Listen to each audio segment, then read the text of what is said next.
ఎక్కడ చూసినా యేసు. ఏంట్రా యేసు, ఏంట్రా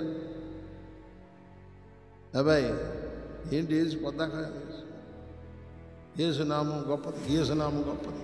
ఏంట్రా ఈ గొప్పదో, ఏంటి ఆ గొప్పతనం ఏంట్రా అంటే, గొప్పదండి యేసునామం. ఎంత గొప్పదంటే నిలువెల్ల ఉన్న ఘోర పాపినైన నన్ను మార్చేశాడు.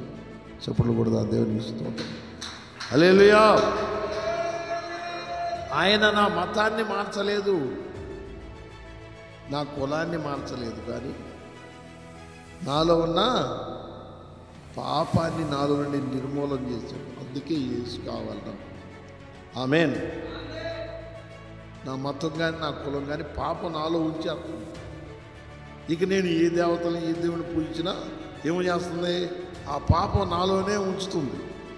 కానీ యేసు నన్ను మండిస్తాడు, నన్ను నాలో నుండి ఆ యొక్క పాపాన్ని కాల్చి పారేస్తాడు. హల్లెలూయా. నన్ను శుద్ధుడుగా చేస్తాడు, శుద్ధురాలుగా చేస్తాడు, నన్ను బలపరుస్తున్నాడు.